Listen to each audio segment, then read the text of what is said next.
Hello friends. आज की जो हमारी वीडियो है वो प्रिंसिपल्स के ऊपर है।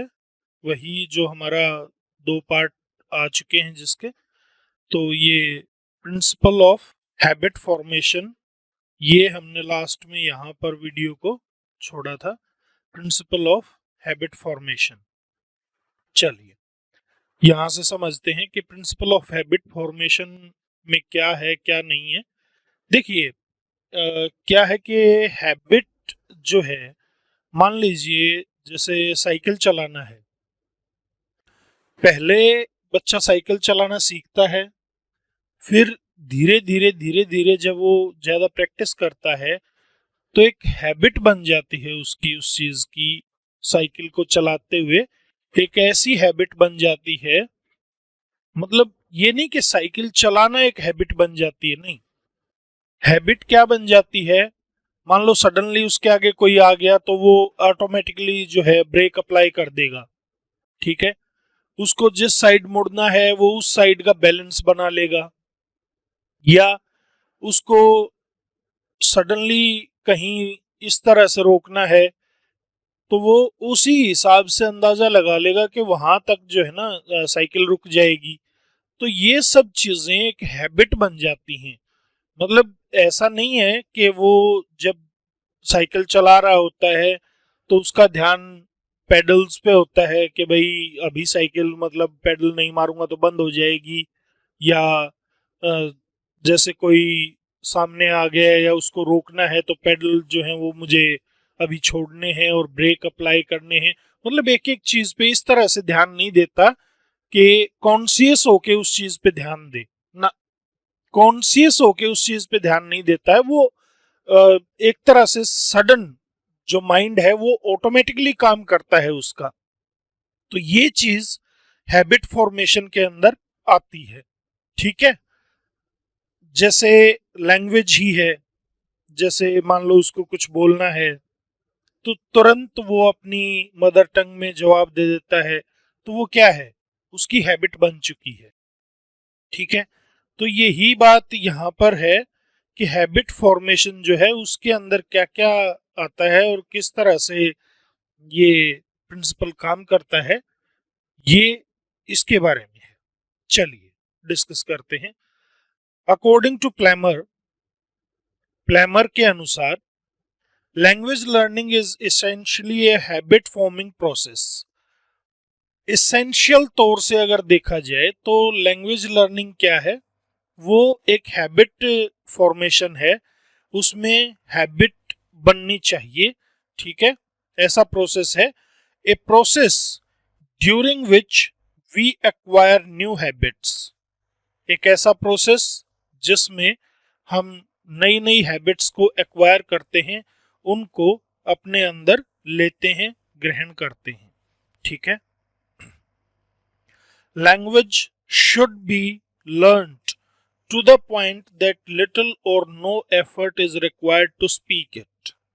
लैंग्वेज जो है ना वो उस पॉइंट तक सीखी जानी चाहिए कि जब उसको बोले बच्चा तो लिटिल या नो एफर्ट। देखिए लिटिल भी एक तरह से नेगेटिव सेंस में ही यूज होता है और नो तो बिल्कुल बिल्कुल ना की सेंस में। ठीक है ना, तो इस पॉइंट तक लैंग्वेज सीखी जानी चाहिए कि उसके अंदर कोई एफर्ट बच्चे को बोलते समय ना लगाना पड़े। ठीक है, तो ये चीज जब उसकी हैबिट बन जाएगी तभी हो सकता है। अदरवाइज वो सोचता रहेगा कि यहाँ पर टेंस कौन सा लगाऊं, यहाँ पर मैं वॉइस कौन सा यूज करूं, एक्टिव यूज करूं कि पैसिव यूज करूं, नरेशन का क्या करूं।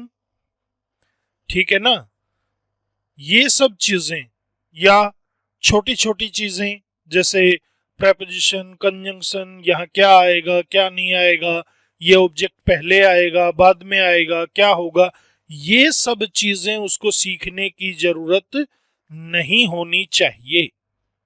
इतनी प्रैक्टिस कर करके वो एक उसकी हैबिट बन जानी चाहिए।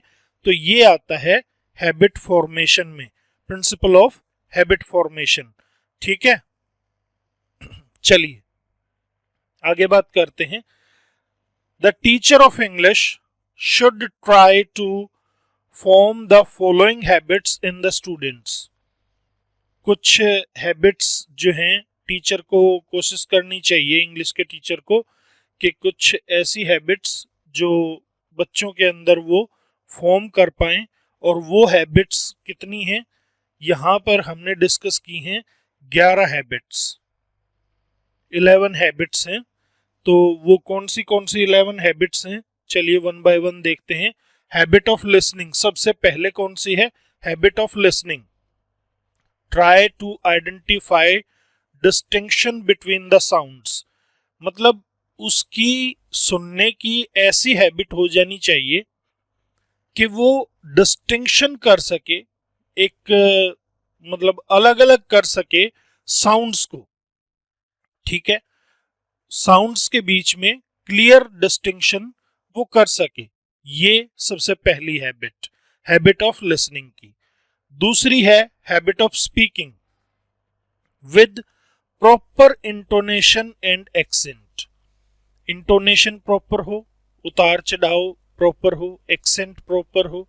ठीक है, मतलब एक ढंग से बोले, ये नहीं कि बोल रहा है वो इंग्लिश और लग रहा है हरियाणवी या राजस्थानी या जो लोकल टच आता है, जैसे पंजाबी बोलते हैं।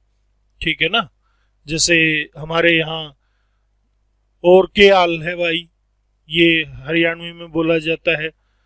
तो इसको अगर ऐसे कहें हाउ आर यू, तो that's not fine, it must be how are you.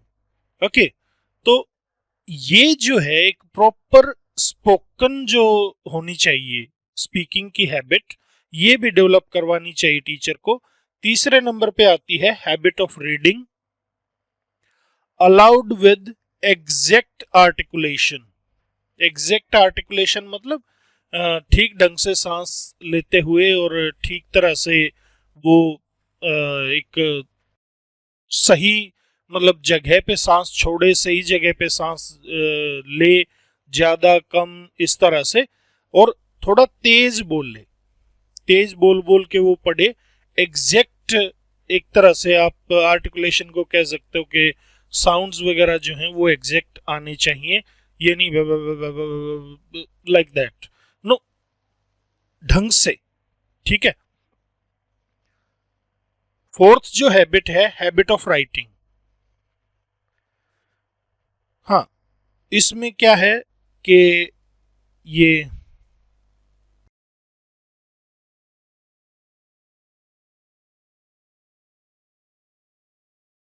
Articles, reports etcetera, ये लिखे वो। और रीडिंग में अलाउड विद एग्जैक्ट आर्टिकुलेशन, ये तो बुक्स वगैरह पढ़ ले। Silent newspaper, magazine and story books etcetera, ये साइलेंटली पढ़ ले।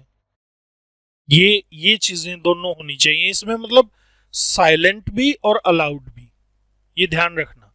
प्रॉपर आर्टिकुलेशन के साथ तो अलाउड मतलब तेज, हैबिट ऑफ रीडिंग में, और साइलेंट होके ये पढ़े newspaper, magazine, story books etcetera.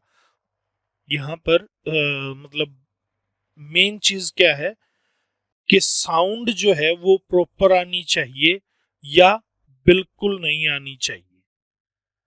ठीक है, ये जो एक वो होता है ना, खिचड़ी सी बना देते हैं बच्चे, वो बिल्कुल नहीं होनी चाहिए, वो रीडिंग में हैबिट गलत है।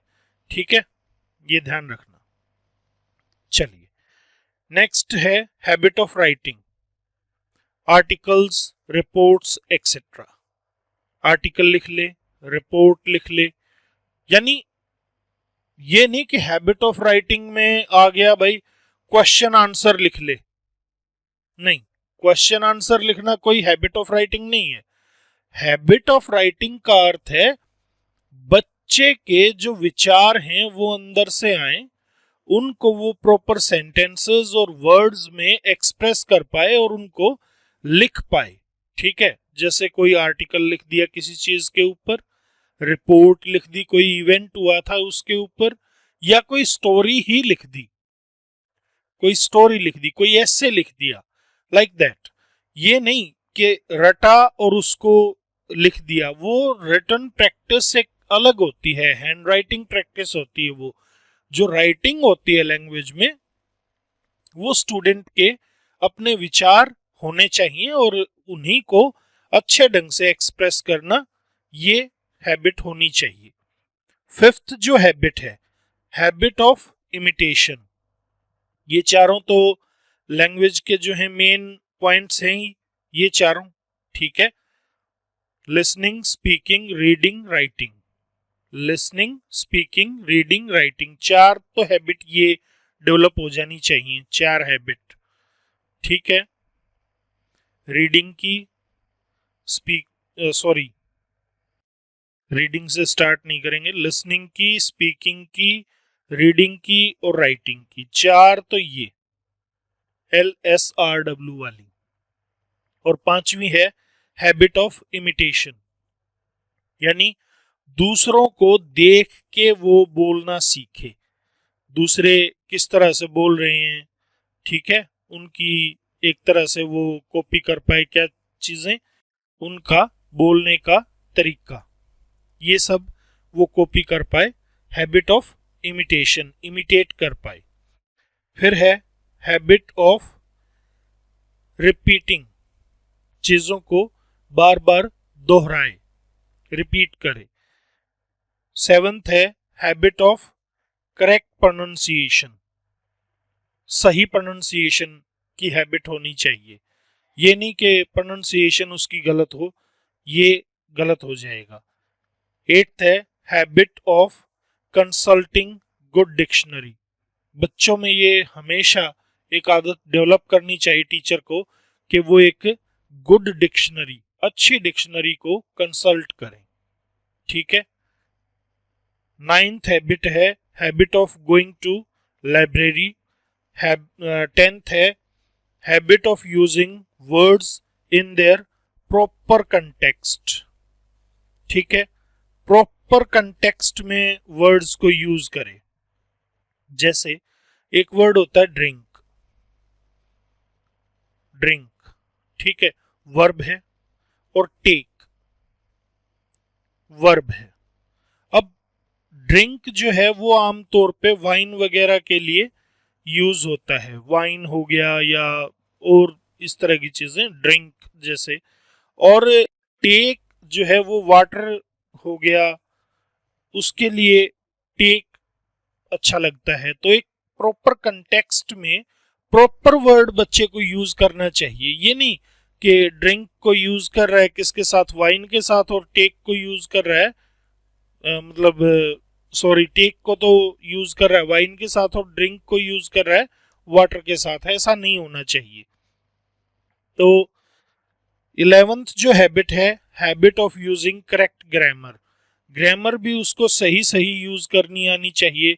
ये नहीं बात कर रहा है प्रेजेंट की, बात कर रहा है प्रेजेंट की और टेंस यूज कर रहा है पास्ट, तो भी ठीक नहीं है। तो ये चीजें जो हैं बच्चे को ध्यान रखना चाहिए कि कौन सा टेंस लगेगा, किस तरह से मतलब चीजें होंगी। लेकिन ये सब चीजें एक प्रॉपर समय के साथ ही प्रैक्टिस के साथ होनी चाहिए। ये नहीं कि सडनली ये सब हो जाएगा, सडनली ऐसा कुछ नहीं होता है। ठीक है, तो नेक्स्ट जो अपना प्रिंसिपल है वो है principle of practice and drill. देखिए, हैबिट फॉर्मेशन करवानी है तो बहुत सारी प्रैक्टिस और ड्रिल चाहिए होगी। ठीक है, तो अकॉर्डिंग टू प्लैमर, ये अभी हमने बात की थी प्लैमर की, language learning is essentially a habit forming process, a process during which we acquire new habits. ये बात अभी हमने हैबिट फॉर्मेशन वाले में की थी। प्लेमर क्या कहता है कि लैंग्वेज लर्निंग जो है वो एसेंशियली एक हैबिट फॉर्मेशन प्रोसेस है और इसके अंदर हम मतलब नई नई जो हैबिट्स हैं वो एक्वायर करते हैं, ग्रहण करते हैं। So to form new habits a lot of practice and drill is needed. इसलिए नई जो हैबिट है उसको अपनाने के लिए बहुत सारी प्रैक्टिस और ड्रिल चाहिए होती है। देखिए अभी भी कई जगह आपको मिल जाएगा, जैसे मेरे जो ये नोट्स हैं इनके अंदर लिखा आर इस तरह से, मैं ऐसे आर बनाता था पहले, जैसे LEARNING लर्निंग। तो जब मैं बोर्ड पे लिखता था तो ये आर बच्चों को समझ नहीं आता था, लेकिन लाख चाहते हुए कि ऐसे नहीं लिखूंगा ऐसे नहीं लिखूंगा, कभी भी मैं इसको करेक्ट नहीं कर पाया। इसके ऊपर इतनी प्रैक्टिस करनी पड़ी मुझे, इस आर के ऊपर सिर्फ ये आर ही लिखता रहता था मैं बैठा बैठा, जब भी मैं खाली होता था आर लिखता रहता था ऐसे। ठीक है, तो ये जो प्रैक्टिस थी इसने एक तरह से नई हैबिट मेरे अंदर डाल दी कि अब जब मैं लिखता हूं तो आर को इस तरह नहीं, मोस्टली इस तरह से मैं आर लिखता हूं। ठीक है, तो इसके लिए बहुत सारी प्रैक्टिस और बहुत सारी ड्रिल चाहिए होती है नई हैबिट को फॉर्म करने के लिए, चाहे वो हैबिट कोई भी हो। Language learning is a skill and it is not a matter of knowledge. ध्यान रखना, लैंग्वेज लर्निंग जो है वो नॉलेज का उससे कोई लेना देना नहीं है, वो एक स्किल है, एक कला है। भाषा एक कला होती है, बोलना एक कला होता है। ठीक है, उसमें ज्ञान को आप मत जोड़ के देखिए। हो सकता है किसी इंसान में ज्ञान तो बहुत ज्यादा हो, बहुत ही एक्सट्रीम हो, लेकिन वो उस बात को सही ढंग से एक्सप्रेस ना कर पाए, तो वो उसकी जो लैंग्वेज की प्रॉब्लम है उसकी वजह से ऐसा हो सकता है। ठीक है ना, तो चलिए नेक्स्ट है, according to Robert Lado the student must be engaged in practice most of the learning time. Lado, जो रॉबर्ट लेडो है, वो क्या कहता है कि स्टूडेंट्स को ज्यादातर जो लर्निंग का समय है उसमें एंगेज रखना चाहिए। किस चीज में? प्रैक्टिस में, कि वो प्रैक्टिस करते रहें, बार बार चीजों की प्रैक्टिस करें।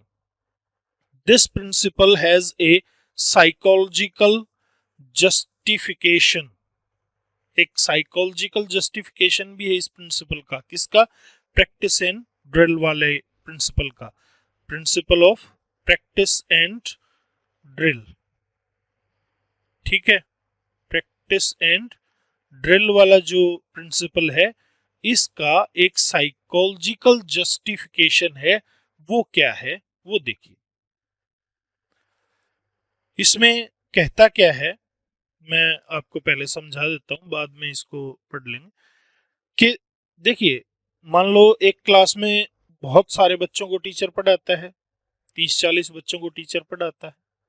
ठीक है ना, एक ही चीज पढ़ाता है सभी को, जैसे टेंस हो गया, या जैसे मान लीजिए वो कोई स्टोरी हो गई, कोई चैप्टर हो गया, या कुछ भी हो गया।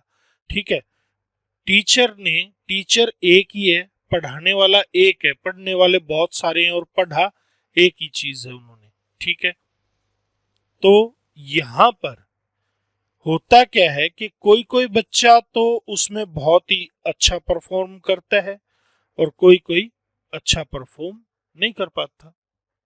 तो ये बात क्या है, यहां पर कहा क्या गया है कि इसके अंदर जो है ना, जो साइकोलॉजिकल जस्टिफिकेशन है, रॉबर्ट लेडो के अनुसार नहीं है, रॉबर्ट लेडो की जो बात थी वो ऊपर खत्म हो गई। ये जो कहता है, ये क्या कह रहा है कि भाई जब चीजें बराबर होती हैं, टीचर भी सेम है, सब्जेक्ट मैटर भी सेम है, लेकिन कोई कोई उसमें ज्यादा अच्छा परफॉर्म कर रहा है, कोई कोई बुरा परफॉर्म कर रहा है, तो वो क्यों होता है? अदर थिंग्स बीइंग इक्वल, दूसरी सारी चीजें एक जैसी होते हुए, जैसे क्लासरूम वही है, एनवायरनमेंट वही है, ठीक है, और सब्जेक्ट मैटर वही है, टीचर वही है पढ़ाने वाला, सारी चीजें सेम हैं। सब चीजें सेम होने के बाद the quantity and permanence, quantity मतलब बच्चे ने कितना सीखा, और परमानेंस कितना उसको परमानेंटली वो चीज आ गई, कितने अच्छे ढंग से उसने सीखा, ऑफ लर्निंग मतलब लर्निंग की क्वांटिटी और permanence are in direct proportion to the amount of practice, उनका एक सीधा अनुपात होता है किसके साथ? प्रैक्टिस के साथ। यानी बच्चे ने कितनी ज्यादा प्रैक्टिस की, वो उतना ही ज्यादा सीखेगा और उतनी ही परमानेंट तरीके से चीजों को सीखेगा, ठीक है ना। मतलब बाकी चीजें सब सेम होंगी, टीचर सेम होगा, सब्जेक्ट मैटर सेम होगा, हर चीज सेम होगी, क्लास सेम होगी, लेकिन जो सीखने की क्वांटिटी है, मात्रा है और परमानेंस है लर्निंग की, वो चीजें डायरेक्ट प्रोपोर्शन में होती हैं किसके साथ? प्रैक्टिस के साथ, ठीक है, अमाउंट ऑफ प्रैक्टिस के साथ। क्लियर है ये चीज? इन दिस रिगार्ड, इस संबंध में फेरिस, ये एफ है भाई, FRIES, fries recommended 84% of time be devoted to practice and 15% time be utilized for explanation and commentary। कितना टाइम? फेरिस के अनुसार 84% ऑफ टाइम किस में लगना चाहिए? ये लगना चाहिए प्रैक्टिस में, ठीक है, और बाकी का 14% टाइम जो है वो लगना चाहिए एक्सप्लेनेशन और कमेंट्री में। यानी टीचर जो पढ़ा रहा है उन चीजों में 14% टाइम, 14% टाइम दे, और 84% टाइम जो है बच्चे उस चीज की प्रैक्टिस करें। ये कौन कहता है? ये बात फेरिस कहता है। 1% कहाँ गया जी? एक नहीं, 15%, 14% नहीं भाई, 15%। हाँ, अब 1% कहाँ गया? 1% जो टाइम बचा वो ये लगा लो भाई बुक्स वगैरह निकालने में, प्रिपरेशन में, इसमें थोड़ा सा 1% टाइम लग सकता है। मतलब 100% टाइम तो आप क्लास का उसमें नहीं कह सकते, ठीक है। नेक्स्ट क्या है? यही प्रैक्टिस और ड्रिल का ही चल रहा है। The power of expression in a language is a matter of skill and to master this skill. देखिए लैंग्वेज जो है वो सारा एक्सप्रेशन का खेल है, ठीक है। कौन कितने अच्छे ढंग से एक्सप्रेस कर पाता है, बस यही चीज है लैंग्वेज के अंदर। मतलब जो जितना अच्छे ढंग से चीजों को एक्सप्रेस कर पाता है, अपने विचारों को एक्सप्रेस कर पाता है, अपनी बातों को रख पाता है, वही अच्छी लैंग्वेज सीखे हुए है, ठीक है। तो the power of language the power of expression in a language is a matter of skill. और ये एक्सप्रेशन किसका खेल है? ये स्किल का खेल है। जिसकी जितनी बढ़िया स्किल उतनी बढ़िया परफॉर्मेंस, उतना बढ़िया एक्सप्रेशन, ठीक है। और and to master this skill, और लैंग्वेज की जो स्किल है उसको मास्टर करने के लिए, यानी उसके ऊपर काबू पाने के लिए, उसकी मास्टरी करने के लिए, students need a lot of practice and drill work. Otto Jesperson says, he who gets the tip of his finger dipped in the water 3 times in 20 weeks will never learn how to swim। ठीक है, कौन? जेस्पर्सन, auto जेस्पर्सन। Auto जेस्पर्सन क्या कहता है? Auto जेस्पर्सन कहता है कि एक बंदा 20 हफ्ते में 3 बार अपनी उंगली की टिप ये पानी में एक बार डुबोता है, एक बार टच करता है पानी को और भाग जाता है, तो वो कभी स्विमिंग सीख पाएगा? बिल्कुल नहीं सीख पाएगा। स्विमिंग कब सीख पाएगा? जब वो पानी में उतरेगा, हर रोज प्रैक्टिस करेगा, बार बार प्रैक्टिस करेगा। जितनी ज्यादा प्रैक्टिस करेगा उतना अच्छा स्विमर वो बनेगा। लेकिन ऐसा नहीं हो सकता जैसे भाई लैंग्वेज आज स्टार्ट करवाया, एक चैप्टर ग्रामर का एक चैप्टर करवा दिया, ग्रामर का एक चैप्टर करवाने के बाद फिर उसको छोड़ दिया, बीच में फिर और कुछ करवाने लग गए, और कुछ करवाने लग गए, या स्पोकन है उसमें बीच में छोड़ दिया और कुछ किया और कुछ किया। तो इस तरह से जो है वो लैंग्वेज की प्रैक्टिस नहीं होती है कभी भी। लैंग्वेज की प्रैक्टिस अगर करनी है तो फिर वो लगातार बार बार करनी होती है, ताकि वो स्किल आपका निखर के आए। स्किल को एक तरह से आपको पॉलिश करना होता है, तो वो होता है प्रैक्टिस और ड्रिल के साथ। ठीक है, चलिए आगे देखते हैं। Principle of using mother tongue. चलो इसको जो है नेक्स्ट वीडियो में करूंगा मैं। Till then bye bye, have a nice time, thanks for watching.